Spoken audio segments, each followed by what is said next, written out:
Bienvenue au musée de l'armée et de l'histoire militaire. Ce soir dans 50 degrés Nord, Louise Monod, Bruno de Blander, Patrick Delcor et Jean Regnault. Un jour, je ne serai pas.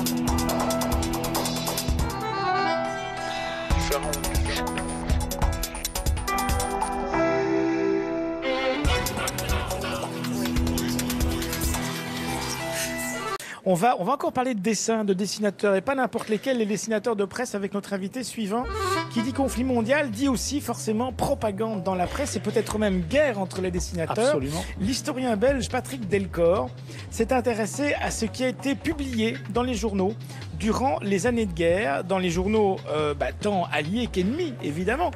Son livre s'intitule tout simplement La Grande Guerre en caricature, et c'est un livre qui nous donne à voir un autre aspect du premier conflit mondial. Patrick Delcor, bonsoir, et Dominique Comminotto, bonsoir, également. Bonsoir. Alors voici, c'est presque un livre de poche, c'est un livre très plaisant à lire, à décoder et à feuilleter, parce que là aussi, un petit peu comme dans le livre dont on vient de parler de Louise Monod et Bruno de Blander, vous racontez l'histoire de manière presque chronologique, l'histoire de la guerre, mais à travers des dessins de guerre, des dessins de presse qui sont parus pendant le conflit mondial. Qu'est-ce qui vous a donné l'idée de donner cet éclairage-là au premier conflit mondial ? Eh bien, en fait, l'idée, c'était d'essayer d'écrire un livre sur 14-18 qui montrait ce conflit d'un œil original. Et donc, on s'était dit aussi, il faudrait essayer de faire un bouquin qui soit pour tous les publics, de 7 à 77 ans.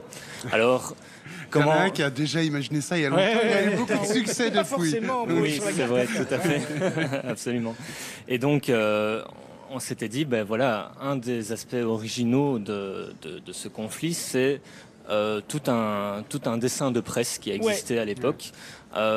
Et qui faisait, en fait, qui fait la part belle à une propagande qui doit soutenir un effort de guerre. C'est de la propagande, mais c'est aussi des dessins patriotiques, c'est des dessins Tout à fait, revanchards. Oui. Je prends ici 1916, les Français victorieux à Verdun, et ça c'est un dessin qui a été réalisé par la presse anglaise. Oui, tout à fait. Que nous apprend finalement cette guerre des caricaturistes ? Elle nous apprend que les caricaturistes, à l'instar des militaires, sont aussi englués dans ce... Oui, non, tout à fait, mais sont aussi englués dans ce conflit. On a vraiment affaire à une guerre qui est totale, où toute la société va être intégrée dans cette guerre et toutes les forces vives de la nation vont devoir y participer. Ouais. C'est fou parce que aussi. Moi j'ai l'impression qu'aujourd'hui encore, des images comme celle de la couverture ici, c'est ça. Pour moi, la guerre 14-18, c'était ça l'image que je connaissais quand j'étais gosse, parce que c'est les cartes postales que mon grand-père avait collectionnées, etc. Absolument, où on voyait l'Allemand, le Kaiser, c'est le méchant Kaiser. C'était toujours le casque à pointe. Le casque à pointe, déjà, c'était horrible. Il avait une pointe, ils allaient forcément nous transpercer avec cette pointe. Tout à fait, c'est ça. Et donc, c'est ça qui est aussi étonnant, c'est de voir que 100 ans après, eh bien, on a encore ces espèces d'images qui nous sont encore véhiculées dans un imaginaire collectif. Ouais. Est-ce que dans l'histoire justement de l'image en tant que telle, est-ce que c'est pas la première fois que l'humanité est confrontée à un mouvement aussi fort et qui est même presque dangereux, parce que les caricaturistes en principe ils tensent un peu au sein des réalités politiques nationales ce qui leur déplaît, alors que là on dirait que la critique a presque disparu. Oui, c'est vrai. Et on a l'impression en fait que dans cette guerre, c'est l'heure des unions sacrées.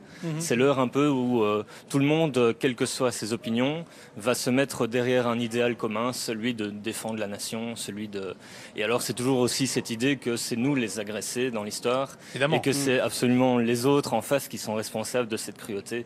Et plus la guerre avance, et plus on va remettre en avant ce message de nous sommes les défenseurs du droit et eux en face sont les agresseurs. Et vous avez découvert des choses sur la caricature allemande, parce que c'est vrai que nous finalement ce qu'on connaît c'est les caricatures que faisaient les Belges, les Français, les Anglais. Absolument. On connaît très mal ce que les Allemands faisaient. C'était la même chose ? Eh bien en fait c'était d'ailleurs l'un des objectifs de ce bouquin, c'était d'essayer de montrer la diversité des points de vue et de prendre les grandes nations belligérantes. Et donc, en fait, qu'est-ce qu'on peut voir ? On se rend compte que finalement, c'est un petit peu les mêmes ficelles au final. Donc, c'est un peu les mêmes messages qui apparaissent, etc.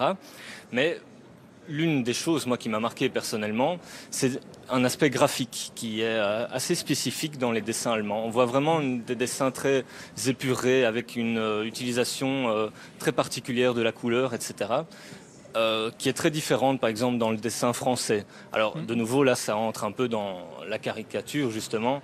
C'est d'imaginer un humour plutôt français versus un humour plutôt allemand. Ouais. J'ai ici un exemple. En 1917, 15 octobre, c'est l'exécution de Mata Hari. Oui, voilà. Et là, c'est un dessin qui est allemand, extrait, qui bien était sûr, de la presse allemande de l'époque, qui disait finalement, les Français nous ont reproché la mort, l'exécution d'Edith Cavell, et vous faites exactement la même chose. Voilà, et donc, la légende de ce dessin, c'est Mata Hari qui dit: Français, pensez à Miss Cavell, votre hypocrisie me rendra immortel. Voilà, c'est un bel exemple. Tout à fait. Il n'y a pas de caricature au sens où on l'entend habituellement. Il n'y a pas de visage grotesque. Non.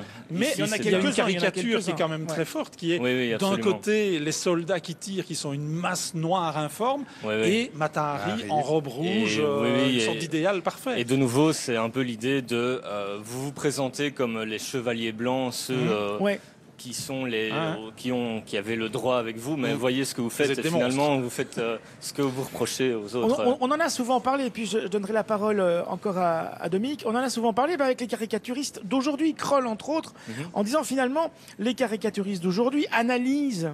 Ils font de l'humour, bien sûr, ils font des dessins mais qui aussi analysent la situation politique. Est-ce que vous avez ressenti qu'il y avait vraiment aussi une volonté d'analyser la politique de l'époque et le conflit de l'époque? Alors ça, c'est peut-être, à mon sens, moins présent, justement parce qu'on est plutôt dans de la presse qui doit faire l'effort de guerre. Ça parle de tout, ça parle aussi de la vie quotidienne, de la difficulté à se nourrir, etc. Peut-être une dernière question avec Dominique. Mais oui, moi je me dis, est-ce que pour vous qui êtes historien, est-ce que la Grande Guerre, ça marque un changement réel dans l'histoire de l'humanité? Ah, ça, je pense que oui.